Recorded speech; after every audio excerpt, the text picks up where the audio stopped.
Alright, so here is a walk around of my 2013 FRS. So I bought this car in 2013, back when hype was really going pretty crazy about it. It had just kind of started hitting the streets, and traded in my Corolla for it and was pretty happy. Obviously, power was a disappointing thing on this car, but that was remedied later on. But as far as the outside goes, let's take a look at some of the stuff on. And I'm doing this because I was getting a lot of questions on forums and Facebook and YouTube asking about my setup.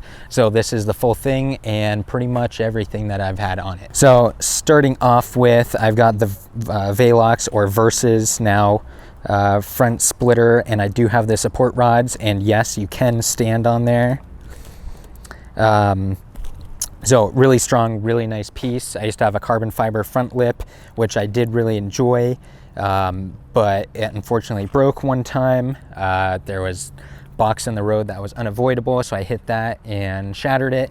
So got rid of that and upgraded to that. If you do take a look at this and decide to get one, make sure you get the race supports for it. It is well worth the money. Still, we've got a fog light kit, and this is the diode dynamic setup. I've got a video actually that shows these, but these things are crazy wide. So when you have them on, a lot of times you think it's like the person driving next to you with headlights on, and no, it's just because the beam is crazy wide on that. And then I've also got custom headlights. So these are the factory OEM headlights. They were baked open and painted. And then on top of that, I used the retrofit source, the quick, whatever they call their retro quick kit. So with that, it comes with new projectors. So I swapped out the projector on that. I did leave the factory high beam chrome, so that way light output was still good. So I've got an LED in there. I'm running the 2 strokes, also available from the retrofit source. And in here, I'm running the version 6 Morimoto Minis. They are now up to version 7, which I've got in my SUV, and they are awesome. So definitely take a look at those. I'm also running 55 watt HIDs.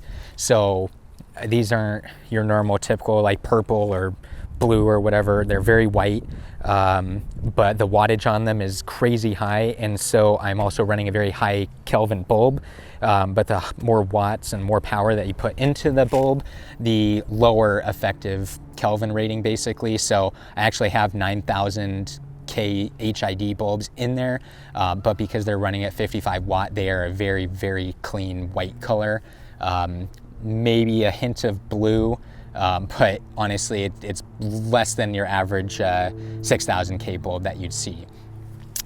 And also up on the front, I've got Forged Star wheels. These are 17 by 9 with a 35 offset. So fitment on this is spectacular. I wanted to stay 17s because of weight and tires. I have run RPF everyone's. I've also run some Yoshihara DY12C wheels, which were 18s, which did really look nice.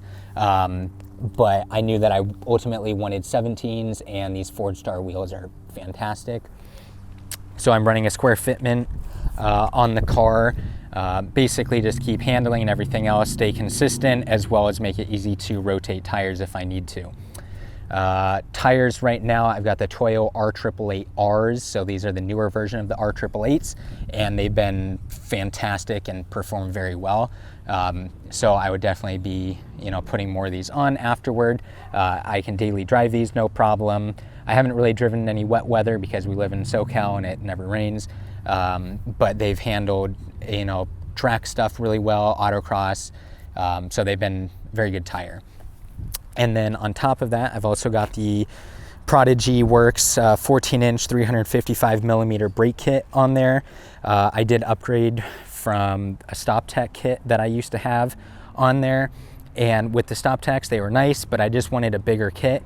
And so an opportunity came up to try out the Prodigy Work brakes, and I put those in there. Now they are highly suggested to fit 18s and up. But the 17s here, because the Forged Stars and the way they're designed, they fit very, very well, and they fit in there like perfectly. So I've still got plenty of space right here between these spokes and the actual caliper, but the outside diameter and the inner part of the wheel is really, really close. Obviously, if you're going to be running any brake setups, you should print out a template first just to make sure it'll fit. So that's been brakes and tires, and I've had NTO1s, I've had Toyo R1Rs, so I've had a bunch of different tires and setups on here. Got some carbon fiber side skirts on here, which really help complete the look of the car, and probably one of my favorite mods on the exterior because of how well it kind of finishes and goes together. Coming around the back, we've got Valenti taillights. So these are the smoked ones with the red on the inside. They are not the sequential ones. I got these before that was even available. But otherwise, really like the Valentis. They finish up the car well. They're nice and bright, and I've never had any complaints, and everybody who sees them say that they really match with the car well. And then one of my other favorite things here is the carbon fiber trunk spoiler right here. And with this, it did take a little bit of fitment. It didn't just stick right on there. I had to sand it down and test fit, and sand it down and test fit. But it ultimately came together, and it really looks nice. So I've got that, and otherwise on the exterior, I've got a few GoPro mounts here and there, but nothing too crazy. Oh, I plasti dipped the emblems black. And on the front, I did keep the Scion logo, but I filled it in with JB Weld, sanded it down, and then plasti dipped over that, and I enjoyed that. I also wasn't going to be one of those people that spends like $80 on stupid Toyota badges to stick it on here, because I'm just not going to spend $80 on a little piece of plastic that I stick on the car. Oh, and I've also got the little shark fin antenna here. The color isn't quite perfect. I don't know if you can tell in the video, but it's not quite perfect, but it's a pretty darn close match. So that's the exterior of the car. The only thing else on here technically, I guess, would be the exhaust, which I'll go over here in just a minute. All right, now onto the engine. So I have touched a bunch of stuff under here. I used to have an electronic supercharger, which you call it gimmicky, but it actually did work. There's tons of threads about it on the forums, so if you have questions about that, make sure you check it out. But where do we even start on here? So basically, I'm running the Sprintex supercharger. This is the larger 335 version. I used to have the 210, both intercooled, but the 210 unit was nice, but I always wanted just a little bit more, and the 335 definitely ups the power. So with the 210 unit, on one dyno, I put down 280 horsepower and 220 torque. And after I switched to the bigger supercharger on a different dyno, I still put down more power, but not quite as much as, maybe I thought it should have, but I didn't go to the same dyno either. But that put down 305 horsepower and 250 torque. And when you compare the two dyno charts, the power difference between the two is pretty staggering. Especially, if you don't look at peak numbers, you just look at overall. There's times where the bigger supercharger here is putting down like 20, 30, 40, 50 foot-pounds or pound-feet of torque more. So definitely a lot more power on there. So I'm running the Sprintex kit. I've got the parent intake for it. I have the nameless intake tube right here. So that really helps bring out the whine from the supercharger. So it's crazy. People who I drive past and everything, they say it's kind of a weird sound, because I'll get on it and they hear a whine sound from the twin screw supercharger. I pass them, and then after that they hear the rumble from the exhaust. So really kind of a cool, unique sound that not a lot of cars, of course, have. So I've got that. I've also got an oil cooler on here, which runs up to the front.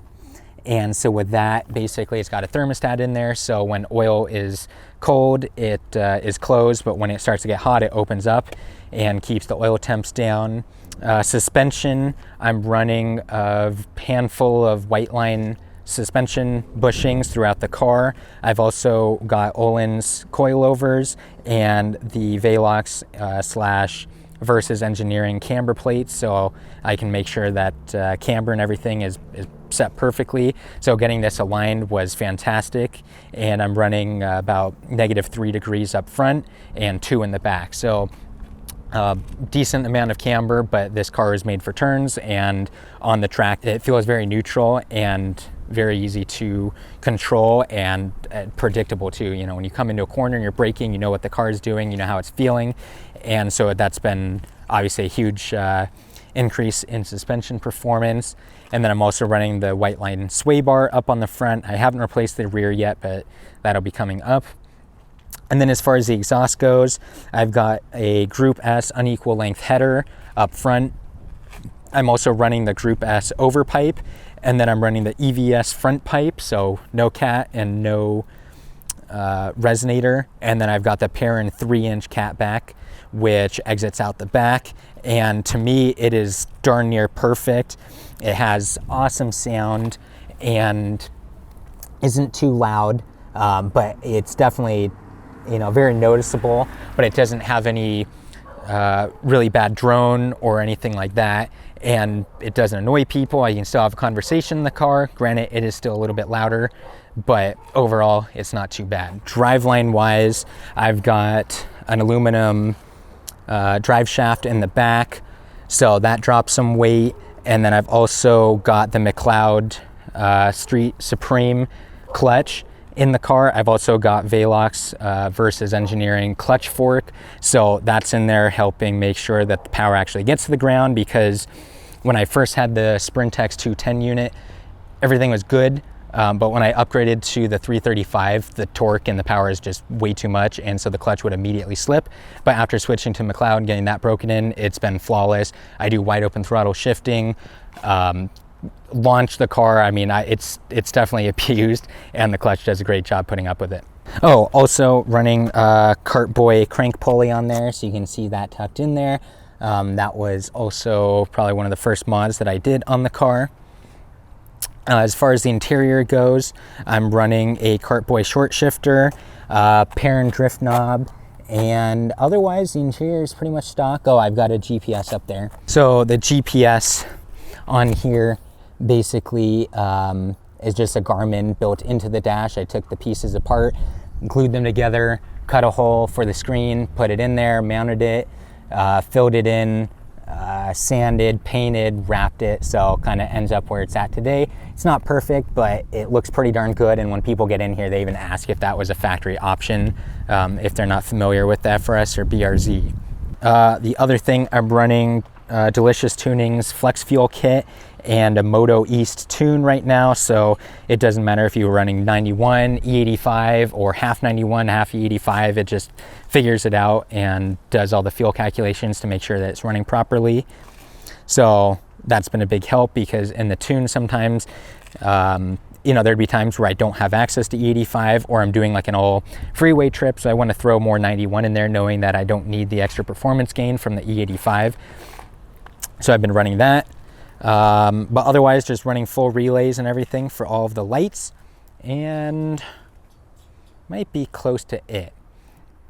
Now I'm sure I forgot something, because I've had the car for 3-4 years now, had a lot of different mods, you know, on there, taken off, tried out different exhausts, tried out different wheel and tire setups, so a lot of different stuff, but a lot of fun with this car, and it's really served me well. So get some sound clips here for you so that when you hear what it sounds like, and of course hit me up below if you have any questions or comments about the setup.